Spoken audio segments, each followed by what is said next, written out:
Bonjour à tous, bonne semaine, soyez bénis au nom de Jésus-Christ.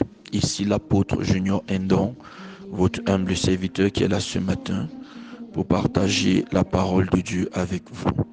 Ce matin, nous continuons notre thème qui est intitulé « Quand il y a la gloire ». Et nous verrons ce matin destruction des œuvres des ténèbres. Destruction des œuvres des ténèbres.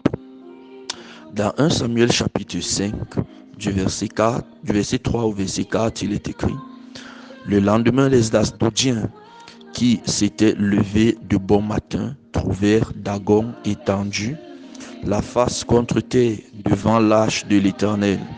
Ils prirent Dagon et le mirent à sa place. Le lendemain encore, s'étant levés de bon matin, ils trouvèrent Dagon étendu, la face contre terre devant l'arche de l'Éternel. La tête de Dagon et ses deux mains étaient abattues sur le seuil et il ne lui restait que le tronc. Bien-aimés, nous parlons de quand il y a la gloire. Et l'une des manifestations de la gloire, c'est que la gloire détruit les œuvres de l'État, les œuvres diaboliques, les œuvres des ténèbres. Vous savez, l'une des choses que nous devons noter, c'est que déjà, la gloire, c'est la présence de Dieu. Et lorsque la gloire est présente, la gloire n'a pas seulement pour but d'exalter Dieu, mais la gloire aussi a pour but de détruire les actions de Satan.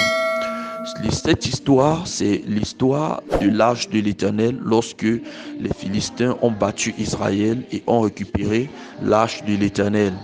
L'arche de l'Éternel symbolise la présence de Dieu. Vous savez, l'Ancien Testament, c'est l'ombre des choses à venir, c'est l'ombre du Nouveau Testament. Et l'arche de l'Éternel parle de la présence de Dieu, ça parle de la gloire de Dieu, ça parle de la manifestation de la présence de Dieu. Et voilà donc malheureusement, si je peux le dire ainsi, heureusement pour Dieu et malheureusement pour les Philistins, voilà, on prend l'arche de l'Éternel qui est la présence de Dieu et on la met dans le même temple que Dagon, c'est-à-dire dans le temple de Dagon, dans la même maison. Parce que vous savez, en cette époque, chaque peuple avait sa divinité. Et Dagon, c'était donc la divinité ou alors l'une des divinités des Philistins.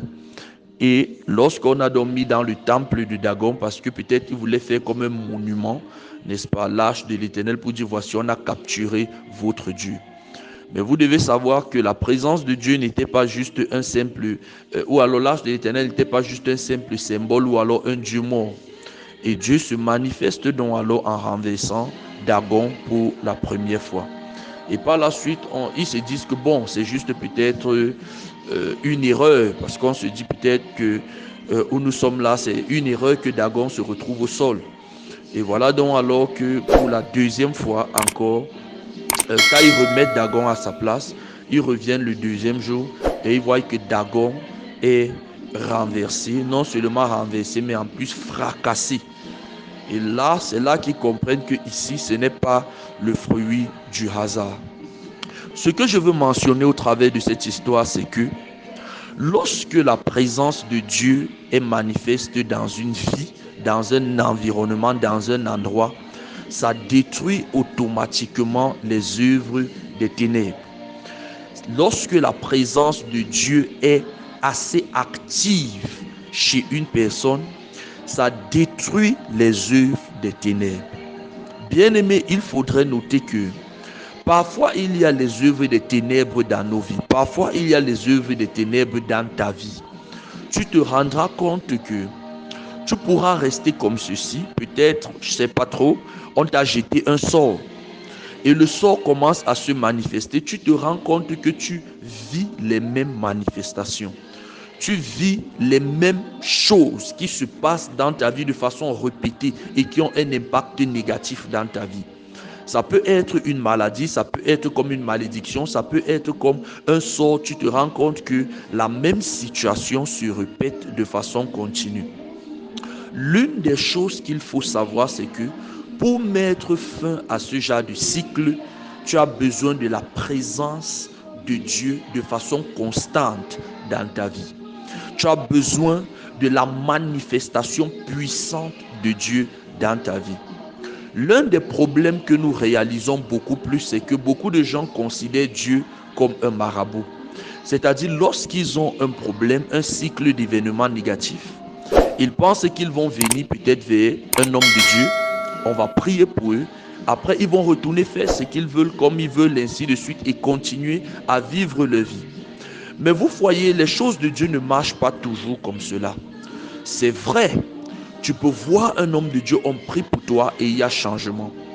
Mais je veux dire, une des autres choses, c'est que parfois tu peux aussi voir un homme de Dieu, on prie, il n'y a pas de changement. Pourquoi? Parce qu'il y a certaines malédictions, il y a certaines choses qui partent par la présence continue de Dieu dans ta vie. Il y a certaines œuvres des ténèbres qui sont détruites parce que tu as maintenu la présence de Dieu dans ta vie à un certain niveau. Lorsque tu te trouves dans un territoire dangereux, dans une maison hantée, dans un environnement qui est défavorable à ta vie, à ton essence, à ce qu'une personne, n'est-ce pas, peut faire et réussir.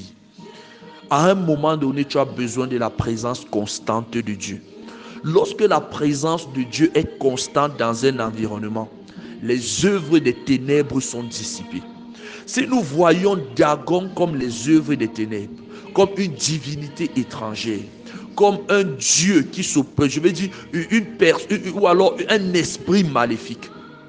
Et nous voyons l'arche de l'Éternel comme la gloire de l'Éternel, comme la présence de l'Éternel.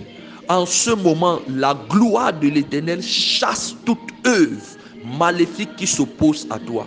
Tu arrives dans un endroit hanté. La présence de Dieu va chasser les mauvais esprits qui se retrouvent là-bas. C'est la raison pour laquelle tu as besoin de cultiver la présence de Dieu. C'est la raison pour laquelle tu as besoin de développer la présence de Dieu dans ta vie.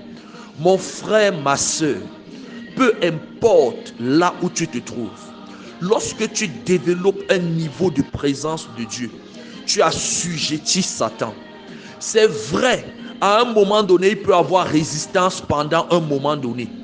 Mais le moment viendra où, lorsque tu cultiveras cela et tu manifesteras cela pendant longtemps, Satan va plier les genoux. Comme Dagon est tombé, Dagon tombera dans ta vie. Les esprits maléfiques tomberont dans ta vie. Les sorts, les malédictions tomberont dans ta vie. Les difficultés tomberont dans ta vie. Les sorts qui t'ont été lancés depuis le royaume des ténèbres tomberont dans ta vie. Oh, je décrète et je déclare dans ta vie en ce moment que peu importe la force maléfique qui s'élève contre toi, cela tombe par la présence de Dieu. Parce que tu cultives la présence de Dieu. Cela fléchit les genoux. La gloire de l'Éternel vient sur toi.